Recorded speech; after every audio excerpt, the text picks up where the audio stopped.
Surprisingly, I was able to pick up a couple of more circulated nickel boxes in the same week. So I figured why not go ahead and hunt a couple of more and see if we can get that 1950 Denver key date nickel.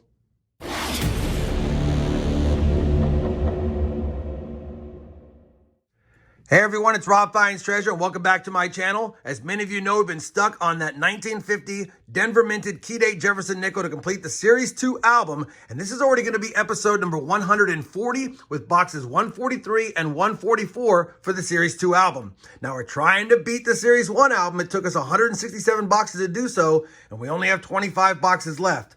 We're not going to lollygag. We're going to get right to the hunt, see if we can get lucky. I'm going to go ahead and slide the books to the side, and obviously I'll give you a look at the books at the end when I compare the finds to see if we have any upgrades or hopefully that addition that we need.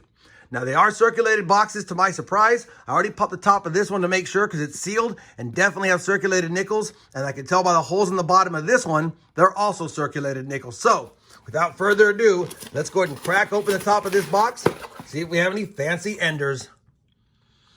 Don't see any fancy enders, a lot of newer Jefferson designs. I do see a few oldies though. Maybe it's a good box, we'll have to see. You guys know the drill. As soon as I have a find in the first box, I'll be sure to bring it back in, and fingers crossed, this is the episode we finish that book. Roll number 5 of the box is actually gonna give us what looks like a silver wartime nickel. It has a green edge, so hopefully it is. We haven't found one of these in a few boxes. And it looks like it is, and it is a 1943. It's a 43S. We'll take that. First silver nickel in a while. The silver jar will be happy. Roll number 6. Another nickel from the 40s, but this time it's a regular nickel, a 1941 Philadelphia. Well, roll number 7 is going to give us another silver war nickel. I didn't think it was silver because it wasn't the right color. I thought it was just a damaged one, but when I exposed it off camera, it is. 1944 Philadelphia, 2 silver war nickels in the first 7 rolls of the first box. Roll number 9 is going to give us our first Mexican peso. Looks like it's a 2017, and we'll definitely take that. We already found a Canadian nickel from 2006. Just laid out roll number 21, and I have a couple of finds. I'm only filming the first one because there's another find in the back of the roll. We have a 1954S, so we'll go ahead and check it for that S over D over mint mark, which I do not see. And then we have another foreign. Looks like we have a 20 pence. Definitely take that. 20 pence, 1997, 3 different countries, 3 different foreigns. Roll number 23, another nickel from 1941. And this time I think that's a San Francisco. It's got damage. It is 1941S. Roll number 31, our third nickel from 1941. And it looks like it might have a, no, it doesn't have a mint mark. 1941, Philadelphia. Same roll, first nickel from 1946. And that's gonna be a 46 Denver. Well, the very last roll of the box is gonna give us some luck here. It's a nickel I love finding. I just laid out the roll, flattened them out, and we have a Buffalo nickel. And it appears to have a mint mark, and it looks like it might be an S mint mark to boot. Hopefully we have a legible date. Definitely have a mint mark. Let's just make sure it's an S. It's definitely an S. Is there a date? Man, there's not a date. There's not a date. We know it's a type 2 because of the flat mound in the back. Looks like I'm gonna have to spend a little time on it, maybe nicodate it. Let me see if I can get a date. If I can't, I'll come back when it's nickodated. We'll see what date it is, because with an S mint mark, we do want to check for some of the semi-key date or key date nickels that are in the Buffalo series. I'll be back in just a second. Well, unfortunately, I couldn't get a date without using my trusty nickodate, but we do have a date, and it's going to be an early one. It's a teens, a 1916 San Francisco, almost a semi-key date 15S, but we'll take a teens Buffalo nickel with the San Francisco mint mark any day of the week. Man. So close. That's 2 silver war nickels and a Buffalo nickel. Let me finish this roll and be back with the first box recap. We have finished that first nickel box, and it was a pretty good box overall. We do have 20 finds on the board, and I do like 20 finds or more in a nickel box, so we hit that.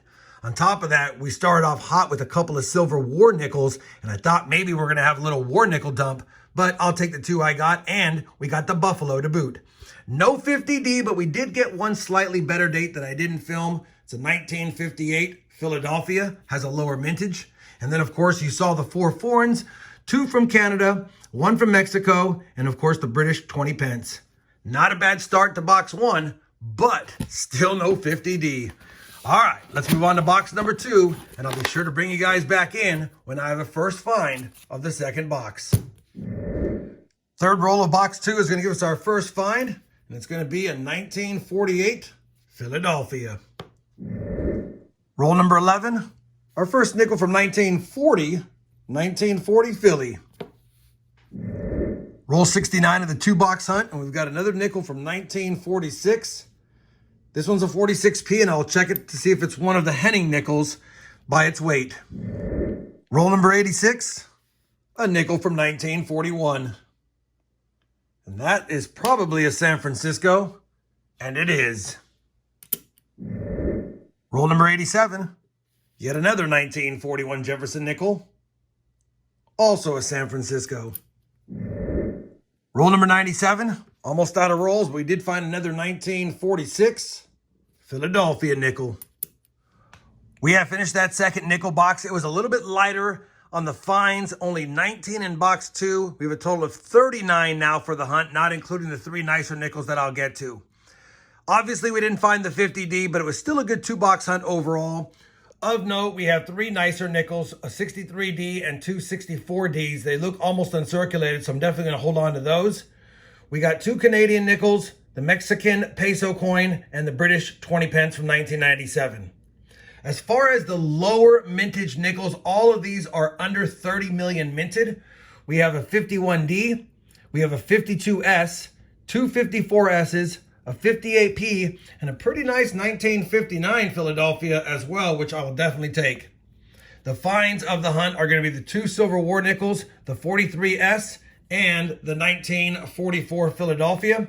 And then, of course, we had to nicodate it, but we did find ourselves a 1916S Buffalo nickel. Slightly lower mintage, but not a better date, really, especially with the nicodate applied.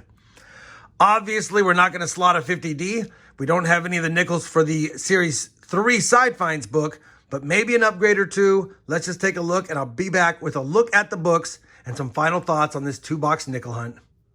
We have compared today's finds to both albums, and unfortunately and unexpectedly, no upgrades, no additions. We're still stuck at missing the 50D and the 4 nickels here.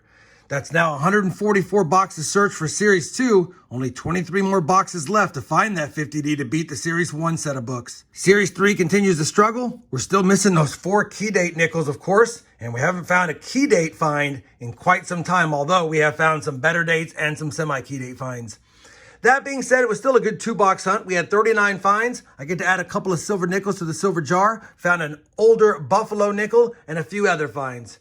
Hopefully, you guys still enjoyed the 2-box hunt. If you did, I'd appreciate that thumbs up. And as always, everyone, happy hunting. And thanks for watching.